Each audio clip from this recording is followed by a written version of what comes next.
Hi, Carly. Oh, can't hear you. I had myself muted. Hello. Hello. Now I can hear you. I know it's easy, right? We all keep mute thing. I'm going to disable I the know. waiting room so people can just come on in and do that. How are you? Doing well. How about yourself? Good, good, good, good. I'm Nice. so honored to be part of this. Thank I'm you. honored to have you and William Selyem here today. That's for sure. Thank you. How long have you been with the winery? Little over a year now. I started March of 19, so Okay, great. I've been there for about a year and a half. What a year it's been. Quite the year. quite the year. That's Yes, for sure. But that's definitely. one good thing here in wine country. We get to go through it and drink wine. It definitely helps with the difficulties of 2020. Definitely go down a little bit smoother with some good wine in your glass. Yes, absolutely. Absolutely. And great, there's Matt is joining in. We see Karen's joining in. We're supposed to have about, I think, about 12, 13, 14 people. So Great. let's see, we'll give people time. It's just 5 o'clock now. And what do you want? I'm so excited. I didn't even know you had Gruner. What do you want to start with? The Gruner or We'll Chard? probably start with the Gruner. It's a little bit lighter, brighter than the Right. Chardonnay, but it's definitely our one of our best kept secrets, I think, at William Selyem. So. Hello. When you sent me the list of I'm like Gruner, I didn't know they had Gruner. Yeah, it's really fun. I'm excited to share it with everyone today. It's Oh my a fun God, wine. it's beautiful. I'm starting early. Hey, that's fair. After 5. It is. It is. It is. Mm-hmm. Cheers, Matthew. Beautiful. Oh, nice. I love the body to that. It's really great. I love what whenever I see Gruner on a wine list, I always sort of like go for it. I'm like, I'll have a glass of that, please. I'll always want to start with it. Yeah, I'm a huge Gruner fan as well. Mm-hmm. Yeah, so good. Oh, yeah. And have you guys been closed throughout the fires also? So we were open prior to the fires, and then of course because of mandatory evacuations and just really smoky air, unpleasant circumstances to be hosting outside, due to the guidelines we're supposed to host outside. Right. We definitely had to close up shop for a little bit between fires and everything, but we're very happy that it's been blue skies in the past few weeks. Yeah. Hopefully some beautiful blue skies now. Yes. That is for sure. That is for certain. Yes. Oh, this is really good. I like it. Really nice body to it also. Yeah, it's I think probably my favorite wine to have in the summertime. I'm kind of notorious for really not liking to cook when it's warm out. So one of my actual favorite like summertime hot weather pairings is I love this Gruner with really minerally, very Sauvignon Blanc. Yeah, it's very reminiscent. But I like with more body to it, which I really like. A little bit more texture. I'm excited to dive into the tech notes about this wine. It's very fun, and I know Jeff has a really good time making this wine. Our director of winemaking. Yeah, I want to talk all about that. We'll start like one more minute, and then we'll get started, and hopefully everyone's going to join in. Sounds great. I hope so. Are you at the winery now, or is that a virtual background? I am actually at the winery. Are you? Good. As much as I love working from home, and more specifically pets like when I work from home, I'm very happy to be back at the winery working. But this is one of our pre-COVID we were able to host up here. Right. Okay. The good. space, but now we're hosting on our beautiful terraces, which is really lovely as well, with views of the vineyard. So really hard to complain when you have the vineyard views as your office. That is absolutely true. I absolutely love it up there. It's absolutely beautiful. Would you believe I've never actually taken a tour of the winery. I've done a sit-down tasting. I've always gone there to stop by and and see Scott or Sandru or there, and I grab a glass of wine and conversation. Yeah. I've never really done a tasting. So we'll have to remedy that. You'll have to come up for proper tasting. Yes, we'll change that, definitely. Well, let's get started. It's 5:03, and hopefully we'll just have people join in. They're supposed to be here, but where are they? Not being on time, but that's okay. We still have wine. We have wine in our glasses, exactly. So I just want to start by welcoming Carly Dupuy from William Selyem, who is a tasting salon host. And I feel truly honored to be here with Carly and these wines because for those of you who do know or may not know, William Selyem is definitely one of Sonoma County's most iconic wineries that we have, starting out in the 70s and having this rich long history to here we are today in 2020. So welcome, Carly. Thanks for joining us to swirl today. Thank you. Yes, I'm very happy to be swirling. Yeah, so are we. It's after 5 o'clock, so we can definitely swirl.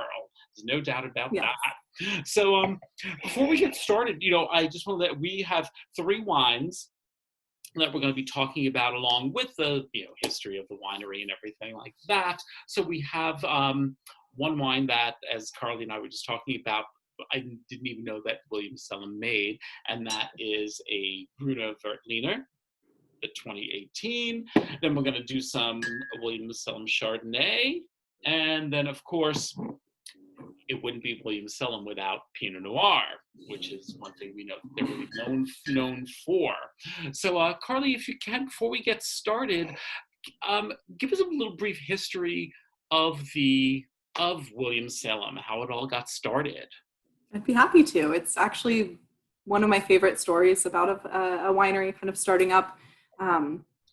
It's a little bit reminiscent to me of kind of Silicon Valley startups happening in, your mom's garage with just a couple of buddies. That was actually very similar to how Bert Williams and Ed Selyem started William Selyem. They never really had a plan to, make it big in wine or anything like that. They actually just started out as a couple of fishing buddies who would like to get together after a weekend of fishing and have dinner, drink great Burgundy.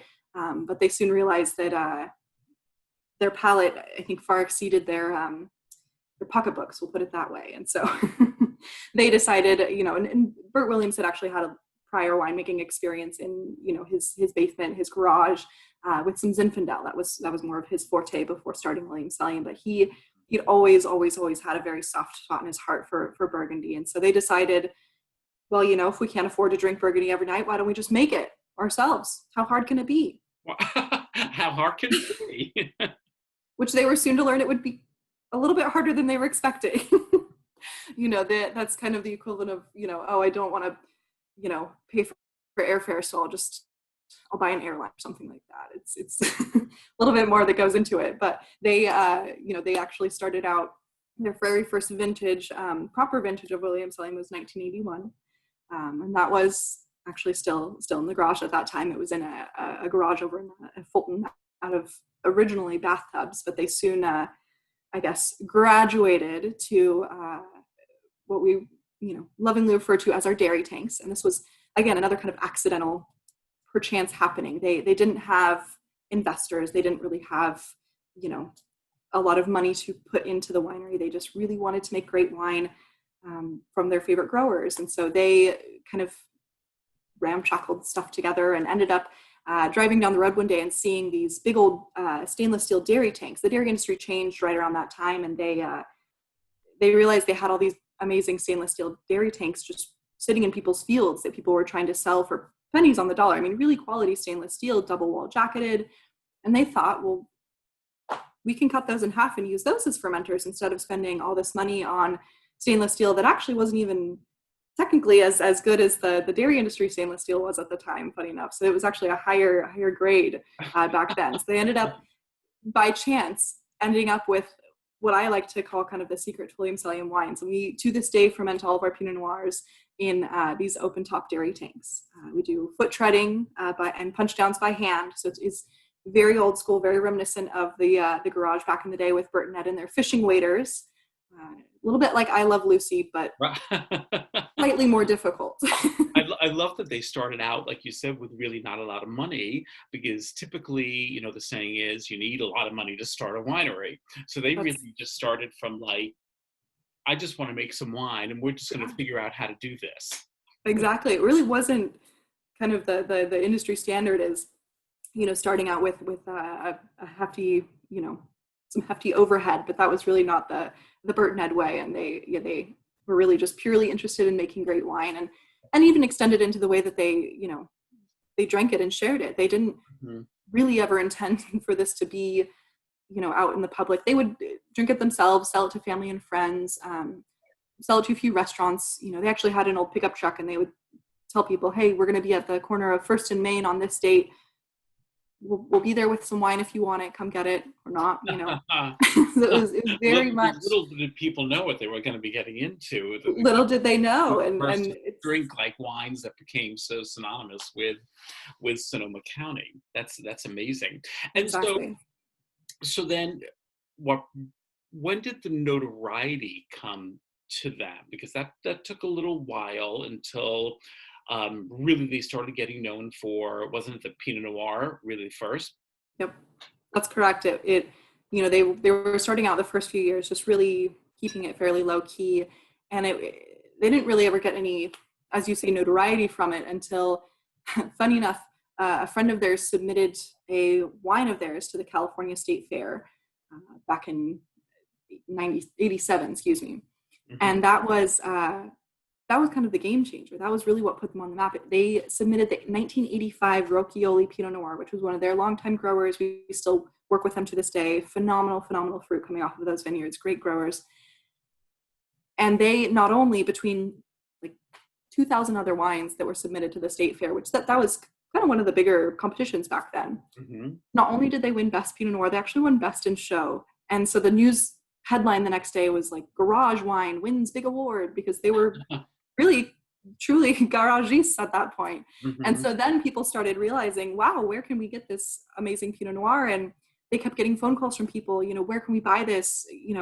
And their response was, well, we don't really make that much to sell, enough to give to everyone. So that was, again, kind of unintentionally how they started what we refer to now as the allocation list. Right. So back in the day, it used to be a shoebox. Now we've upgraded to computers, but they would really just keep index cards with people's business cards and information in them in an old shoebox. And that was the original list. And we actually still get people to this day, call up and say, hey, I'd love to come for a visit. I'm list number 326. And they still have, their letter that Bert and Ed would type out for them and say, that is cool. Selyem list. Sometimes it was, months, years even before people would get on, because the demand was far outpacing their supply. And so it took them a few years to catch up, and they still worked full-time jobs up until early 90s. And then they finally realized they could, just do wine all the time. But, they've really created a beautiful, beautiful company and a beautiful way of doing a winery. A lot of people have actually kind of adopted this list. Right. They were one of the first who really did. I know that when I moved out here in the 90s and heard about William Selyem, it was like, oh, you have to get on the list. There's no way to get the wines except to be you have to get on the list. Yep. And then there was a wait list to get onto the list, and like that. So, well, let's start first before we continue with that. I think we're getting all thirsty here. So we are going to start with the William Selyem, the 2018 Gruner Veltliner, which is one of my favorite varietals, and which, as I was telling Carly at the beginning, I did not even know that William Selyem made. So when you emailed me the list and said we couldn't taste the Gruner, I was like, what? Gruner? What are you talking about? So thank you for sharing this with us. So cheers. And tell us a little bit about this wine. This is, I think, such a fascinating wine, and I've always been very partial to Gruner in general, but this technically started kind of as a pet project for our winemaker Jeff Mangahaus. We actually have a vineyard down in San Benito County, kind of east of Monterey, up in the up in the mountains there. It's actually a pretty high elevation, 1,500-foot elevation ridge that's actually chock full of limestone, which is very uncommon in California. I don't know if, as far as the whole grand scheme of soil types and geological aspects of vineyards, you really only find limestone in Santa Barbara and Monterey, and just very small amounts of it. So for us to be able to grow this in a spot that is so reminiscent of Europe, Europe is packed with limestone. It was just kind of a perfect match. And that property, it's called the Vista Verde Vineyard. So that's what we're drinking right now. This is actually a property that the current owner of William Selyem, John Dyson, he purchased this back in the 70s, I want to say, and it is just a really fun property to work with. It's definitely producing some great wines. We love. We also make a Pinot Noir from this, a Chenin Blanc, and a late harvest Gewürztraminer, which is lovely. But the Gruner for me is I think just perfect coming off of this vineyard. You almost get that mineral quality. Totally, the minerality is there. Yeah, and also I love that Gruner always for me has that. There's a greenness to it, not so much like Sauvignon Blanc where it's like fresh cut grass, but right. I always usually get like spring pea, and the fact that this one really kind of hit the head on the nail on that front. Yeah, it totally. Really impressed. I think you hit the nail right on the head, and I love it. It's bold too. I mean, I really like the body to this wine. It's just really beautiful. This is beautiful in the summertime, but you know what? Beautiful with the weather we're having right now.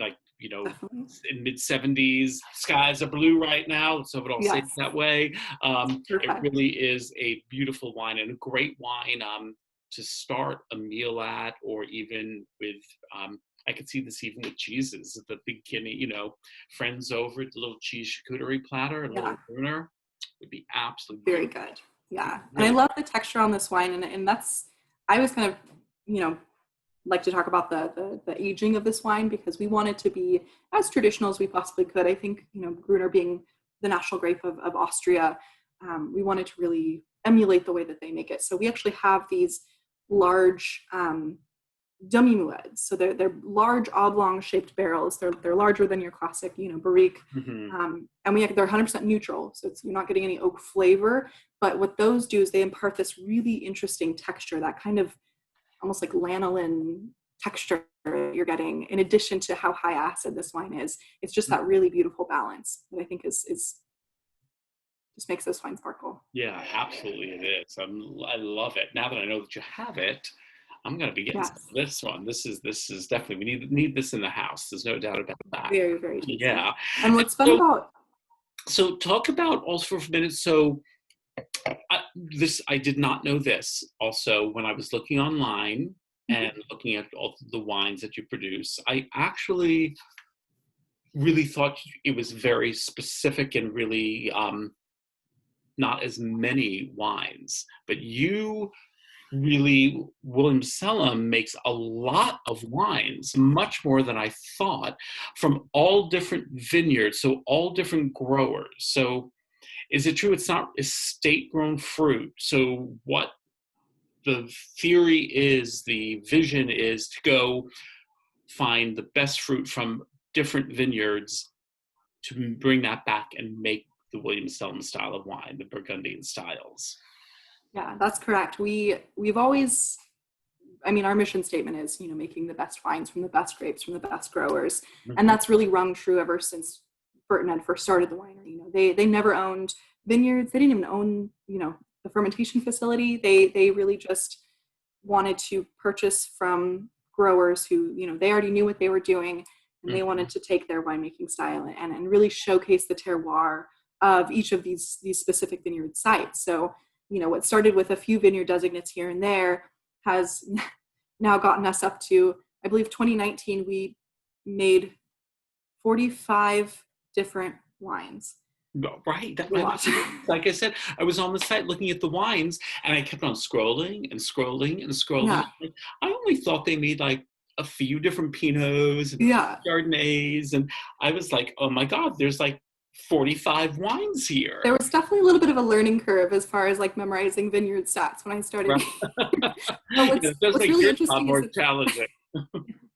What's interesting is that they're all so different, and and we also spread them out over a few different varietals, so we do this one Gruner Veltliner, we do a Chenin Blanc. Obviously, we are known for our Pinot Noirs. That is what majority of our portfolio goes to. 23, in fact, different Pinot Noirs. And a lot of the productions on these are very small. So we as far as our total case production, we're just over 20,000 cases. So you can imagine a lot of these tend to get really, really small productions. In fact, the Three Sisters, the very first vintage we made of that, 2016, we produced 75 cases total. And now most of what we're tasting today, actually all of what we're tasting today, are wines that we don't make quite enough of to allocate onto the list. So we just reserve them for folks who want to come out and visit us in the tasting salon. And we love to share wines that way. So. Oh, that's great. So your production's about 20,000 cases, and that's spread out over those approximately 45 different wines you do. So some of them range from 75 cases to a few thousand cases. That's really about it, right? Yeah. So it's interesting to see that, even though our portfolio is quite long, a lot of the wines are still very, very limited production. And I always kind of chuckle and feel slightly guilty because I watch our winemaker, Jeff Mangahaus, just with this whiteboard of basically what's in what tank and what's fermenting first and what's fermenting second, and just to have a handle on all of these wines. I mean, it's incredible to watch him do this. And I would think so. I don't know how he does it, but it amazes me every year that you can ask him anything about any vintage, and he just either has it memorized or has it in his notebook. Yeah, just thinking about it, I'm like, how do you keep all these together and all these different tanks that you have there? But the challenges must be, as a winemaker, and for everybody who works there at the winery, must be like amazing to go through and taste 15 different Pinot Noirs from different vineyards and know that the challenge is to make each one of those Pinot Noirs or Chardonnays different, to show the expression of the vineyard, of the land, and how fun that must be. Really. Oh, it's fascinating. I having kind of started my wine journey in France, I'm a firm believer in terroir.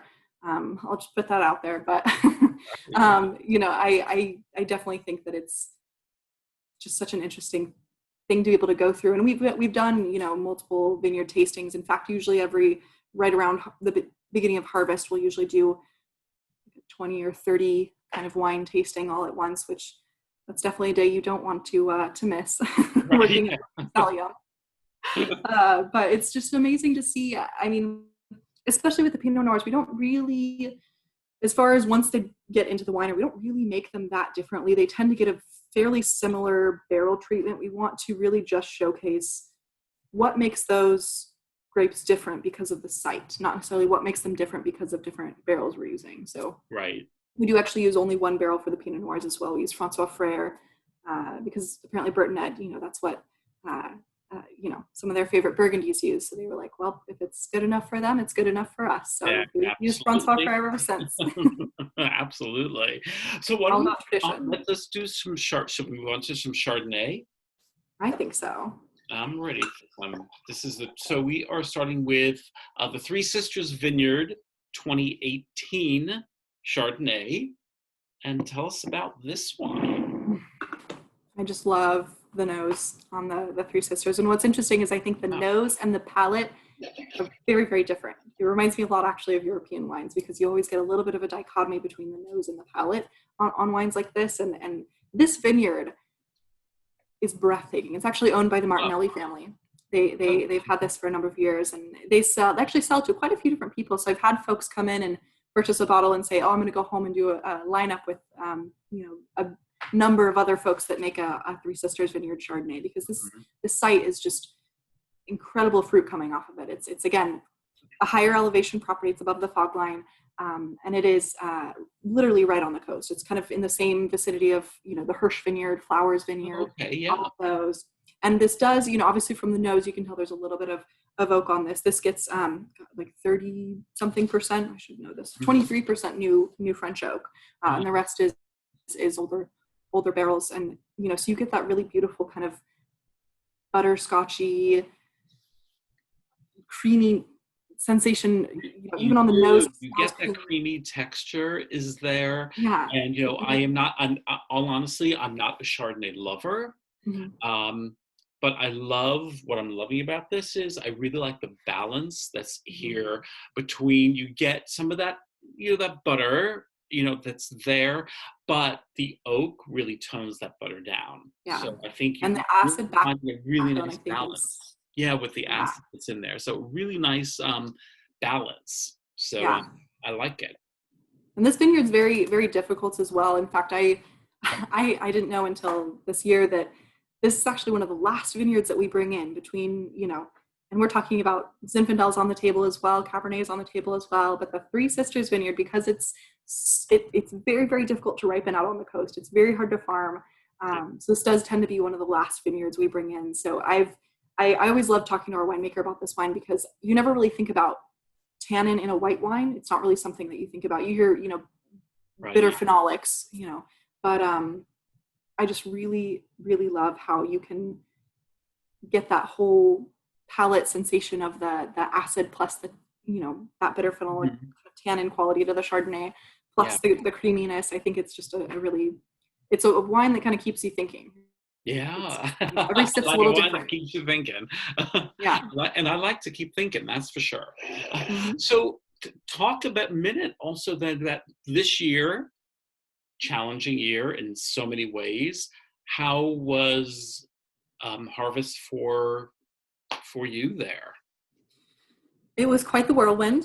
Harvest is always a exciting but hard time. It's long hours. I know that we always hire interns every year because we have a full-time cellar crew, but with all of the hands-on attention that the grapes get during fermentation, we have to hire quite a few interns. We usually have anywhere from 12 to 15 folks from all over the country, all over the world. Obviously, this year it was mostly locals, which was great to have a lot of Californians coming and helping us out. But we were actually this year evacuated for about 2.5 weeks, right smack in the middle of fermentation. Because we on West Side Road, the fire wasn't necessarily close, but it obviously there's the firefighters have to get through and access the flames and everything. Right. And so we were just very lucky that they were able to keep a lot of our neighbors safe. But that's also a very challenging time because not being able to get into the winery or having to flash your. It was funny that I was talking to interns how they felt like they were celebrities because they had the agriculture pass to get through the barricades and everything. And the fact that they were still showing up every single day to pour their heart and soul into making these wines, even during an evacuation. Right. It just blows my mind. And unfortunately, the fact that there's been 2 fires, there is some question of, there is some question of, I know a lot of folks are asking about smoke taint, and unfortunately it's still a little too early to really get a good idea of what's going to happen.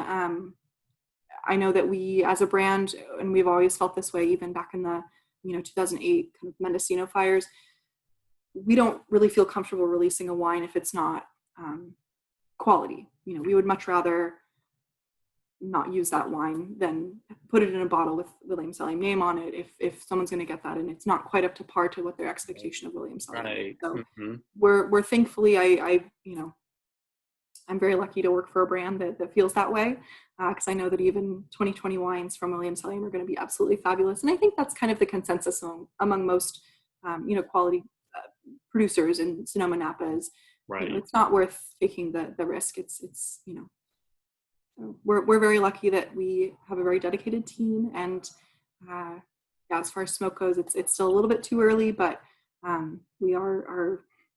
I keep running into Jeff coming back from smoke taint, samples, and right. I'm sure he's hard at work making sure that what we're going to put out there. Yeah. I'm hearing, we hear a lot about that this year now, especially in the past month or so, about smoke taint and some wineries that have lost wine and everything. And I think, and people are also talking this year though about that there's been such a glut of wine and grapes in the market over the course of the last few years that actually, it may actually, I don't know if this is really good or not, but actually the having the possibility that, there may be less production this year could be a good thing in the long run.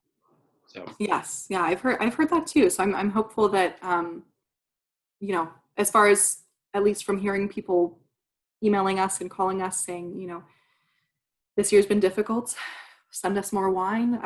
I'm hoping that trend continues, because at least for we me have a lot of wine to drink from other vintages yet. So So I we think all need that to. So you hear that, everybody? We need to make sure that we continue to drink wine. That's one thing we have to make sure that we continue to do, and we have to tell our friends to continue to drink wine. So yes. So, and also I would love to touch base before we move on to the Pinot Noir, about the winery, because you definitely, the winery, for those of you who have been there and for those of you who have not been there, definitely a stunning winery, state of the art, on the West Side Road in Healdsburg. And it is absolutely a beautiful setting to taste wine in. So tell us about the winery, because it's relatively new, 10 years old now or something like that, or Exactly 10 years old. It's so comparative to the brand. I've gotten the comment from, maybe not so much our list members who are joining us, but friends of list members who walk up to this just breathtaking, modern, glass and steel building, and they kind of assume that therefore the winery must be new and fresh. And it's always really funny to see that, even though the brand itself is historic, up until a certain point, we were actually still tasting back in the at the Allen Ranch, which is where we do our fermentation, in an old trailer. Mm-hmm. So we're very, very thankful to have an actual tasting facility now, and admin offices, and we're very happy to be open to our list members. So we're open 7 days a week to our list members by appointment. So we're very fortunate that even this year, with all the curveballs that's been thrown at us, we're still able to host everyone in our beautiful patios outside and everything, which is very lovely. So we're just very, very fortunate and happy to be able to do what we're doing. Mm-hmm. Absolutely. Yeah, it is, like I said, it's just a stunning setting. And so for people to come to the winery, it's by appointment only. Mm-hmm. Correct? Yeah, so we're open by appointment, and our list members can, request a visit either online or via email, or call us. And this time of year, this does tend to be kind of the busier time of the year. We are usually booking out a couple weeks in advance, but it's always worth a shot to call us and see if we can host you, because we just love sharing these wines, because I always believe that wine is tastes slightly better shared. And also, I've heard in the past that wine somehow tastes a little bit better where it's made. Something about the atmosphere, maybe, I don't know. There's no doubt about that. And we've had to learn to drink alone, or with maybe one other person, over the course of the last 8-9 months now. Yeah. But then, thank God, we are able to have wine living here in Sonoma County, yes. Readily available to us. But there's also nothing like going out to the winery where that wine is made, where you can learn about the history of the winery and how the process of the wines. And that's what's been so great about being able to do these Swirl in Places every month, is even when things shut down, is to be able to bring wine and the wineries into people's homes this way. Yeah. So, you get to put a face to the name without even having to come here, which is great. Exactly. No doubt about it. Absolutely. And if people want to get these wines, how can they do that? They're more than welcome to, because these are our wines that are, we call them winery only wines. We don't make quite enough of them to fairly allocate on the list. So you're more than welcome to email us, tours@williamsselyem.com. We sell these exclusively from the tasting salon. So if anyone is interested, you're more than welcome to acquire some that way. Great. And I just put the link there for everybody. Email in the chat room for everybody. So if you want to order any wines, that's the way to do it. So shall we move on? Yes. And let's okay. I'm ready. Pinot Noir. Let's talk Pinot. And we're doing the 2018, the Russian River Valley Drake Estate Vineyard Pinot. This is obviously I know we were a Pinot house. We were known for our Pinot Noir, so I know this is probably going to be everyone's favorite. I am just so impressed with this vineyard. This is actually a property that we purchased technically before we even purchased the estate where the winery is now. This is a property that's in Guerneville, so it's kind of closer to the edge of the Russian River Valley appellation. I kind of joke that it has like 1 foot in Sonoma Coast, 1 foot in the Russian River, and I definitely think that the 28 vintage of this wine really evokes that quality. You know, it has that darker, blacker fruit to it, the brambly notes, that kind of cedary, almost evergreen kind of quality. And again, like the nose on this wine is amazing. It's beautiful, fantastic. Actually, I before I even started working at William Selyem, I'd always be able to kind of lean towards, in blind tastings, it's a William Selyem, just because the nose so aromatic on these wines, and that absolutely is mostly due to the winemaking practices, but there's just something a little bit intoxicating just about the nose. It's just very, very beautiful. I love it. That's a great word, intoxicating. You know, I love it. That it is quite intoxicating. The nose on it is really beautiful. Nice body to it. The tannins in there. It totally says Pinot Noir. You know, right there. You got that forward fruit there, but I like the finish. The finish is nice and dry and very smooth. Really smooth on the finish.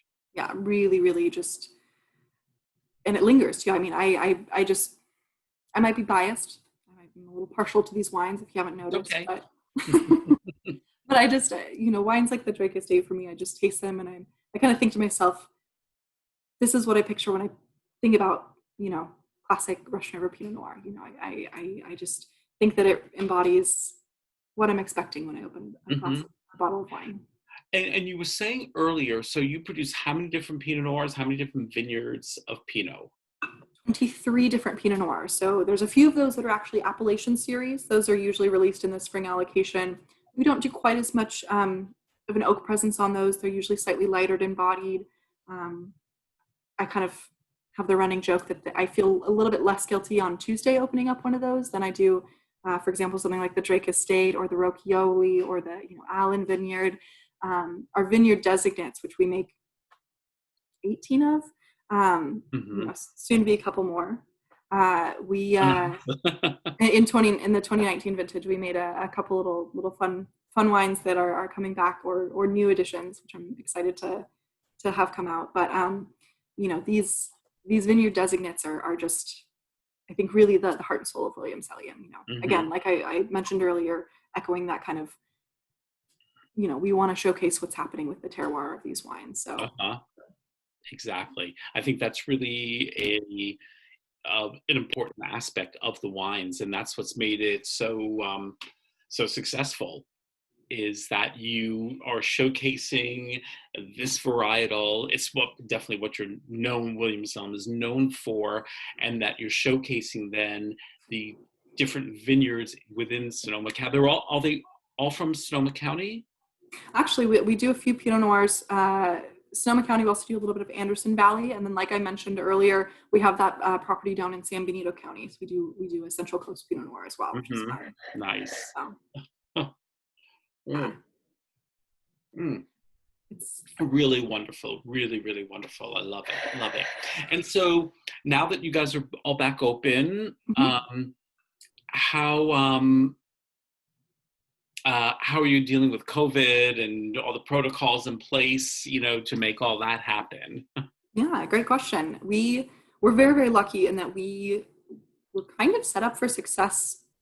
If there is such a thing, we already hosted groups, private groups of no more than 6 folks at a time. So the fact that now we have these protocols in place where we have to host outside, more rigorous sanitation practices are happening, and it's definitely not the worst thing in the world, because you do get these beautiful vineyard views now sitting out on the terraces. It's definitely not the worst place to spend an afternoon enjoying wine, but we're lucky that we have the great tasting room team that's been able to step up and absolutely, you have really just make sure that we're You're right. You have that absolutely stunning setting to be in. So as long as the weather stays great, which it is right now, you have great setting for it. That's true. And hopefully we'll be moving into a different tier soon in Sonoma County, so you can even have tastings inside. And I do have Matt here online is saying that he can't find the Gruner on the website. That's because it's probably not on the website. It's actually, we're working on updating the wines that don't go onto the allocation list. We're working on adding those to the library section of the website, but we mostly just sell this out of the tasting salon because we don't make quite enough of it. So I would be happy to, if you want to reach out to tours@williamselyem.com, I'd be happy to send you like the tech info on these wines if you're interested. But it's one of the projects that I think was on the books, and then 2020 happened. And we all know updating the website. We all know what you mean by that when you say in 2020 happened. There's no doubt about it. There's no doubt about it. So and like I keep on saying, it's great that we have these wines to enjoy while we're going through this all, to have amazing wines like William Selyem. So for us who live here in Sonoma, I don't know where everyone who's online here, where everyone's from exactly, but I hope that you get to enjoy these wines. And as we said, all you have to do is go to tours@williamselyem.com and you could order these wines from Carly. So cheers to that. And cheers, everyone. Truly, truly. Thank you so much, Carly. So appreciate you spending time such a pleasure. And sharing your knowledge of William Selyem wines with us is really, as I said at the beginning, I feel truly honored to have you here, to be able to enjoy these wines with you. And I hope that everyone who is here, and more people are joining in right now also. We may have to start all over again. Right. Round two? We can do that. We can do round two also. And people, Katie joining, Jorge's joining right now. Oh my God. So I feel like we need to start all over again. But I will say that it was great that we had the opportunity to try the Gruner today, which, as I said at the very beginning, I didn't even know that you made. How much Gruner do you produce? We're at around 400 cases now, although don't quote me on that. I haven't been studying up on my case productions lately. Oh, I'm sorry. Kira did say that said 530. That is my error. If it did, I'll have to check that. My apologies, Kira. I guess it said something somewhere on one of these emails or something. It may have said 5:30 instead of 5 o'clock. So that I'll take the blame for that. So my apologies. And then we went to the Chardonnay as well, and then followed by, of course, the Pinot Noir. And so of this Pinot Noir, how much do you produce of this Pinot? The Drake Estate, that's closer to like 250 cases. So it's a slightly smaller production. And we do actually make a Chardonnay from the Drake Estate as well, which is on the allocation list. So people are probably more familiar with the Chardonnay from the Drake Estate than the Pinot Noir. Right. That is great. I love the fact that, like we were saying at the beginning, you have the opportunity to showcase great Pinot Noirs from all these fabulous appellations and fabulous vineyards here in Sonoma County and Anderson Valley, as you said, which is really so great to be able to do that. So that is really wonderful, and you're doing it really well. And so now tell us also again a little bit about your winemaker. Fill us in on the winemaker. So Jeff Mingahaus, incredible guy. I was actually just on another Zoom kind of preparatory call. We're having our monthly webinar series. So we were doing our dress rehearsal just before this. So I was just chatting with him. But he's so talented. And he actually was, we've only ever had 3 winemakers in the history of William Selyem. Obviously Bert Williams, and then he was succeeded by Bob Cabral for a number of years. And Jeff actually came on to William Selyem under Bob Cabral's winemaking leadership, and is now our head winemaker and has been here since 2012. But he very talented. He actually was at Hartford Court prior to this, so Hartford family. So some folks might be familiar with him from that. But he's really continued I think the legacy of, making these wines just in the style that Bert and Matt used to do.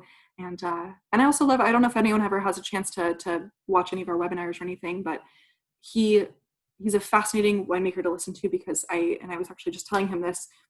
He has a great way of explaining things, because wine it's part art, it's part science, it's part a little bit of hard work, too much hard work sometimes. Yeah. But he's able to talk about the science aspect of winemaking in a way that's doesn't really go over anyone's head, but it's also it doesn't feel like it's dumbed down either, which is I think really a great way to go about it. I'll speak with winemakers from time to time, and I have to admit I studied French literature in college, so my science isn't super on point, but sometimes I talk to winemakers and it sounds like they're speaking another language. But the fact that Jeff has this great way of relaying information about these wines, and such a passion for it too. I mean, it's like talking about his children. He's so passionate about making these wines, and it definitely shows through in tasting them. He does a great job with them. Right, and there's no doubt about it. Winemaking is a passion. There's no doubt about it. And every year you get to start all over again, and you never know what you're going to get. That's what I always say. So it's magical, sort of, in that essence. So, well, thank you so much, Carly. I so appreciate it. And and how do we access the webinars? Was that the webinars? Which webinars? So we actually host monthly webinars. Okay. So if anyone's interested in joining those, we actually host them via Facebook Live and also on our YouTube page live. So there's one tomorrow at 4:00. So if anyone wants to, we're actually doing a vertical tasting, kind of showcasing how some of our wines age. We're doing a vertical of the Rocchioli vineyard and the Allen vineyard. So it's two of our kind of most historic vineyards. I'll be tasting alongside Jeff, as well as our head of sales, Mark Malpiti, and my colleague, Sandra Montgomery. And you don't need to register. You can just pop onto our Facebook page or YouTube page and taste along. And we always say, you don't have to open those specific wines, just as long as there's something in your glass that makes you smile. Absolutely. Well, that's a great note to end on. So I will say cheers to that with a smile. Thank you all for joining us this afternoon, or this evening, I should say.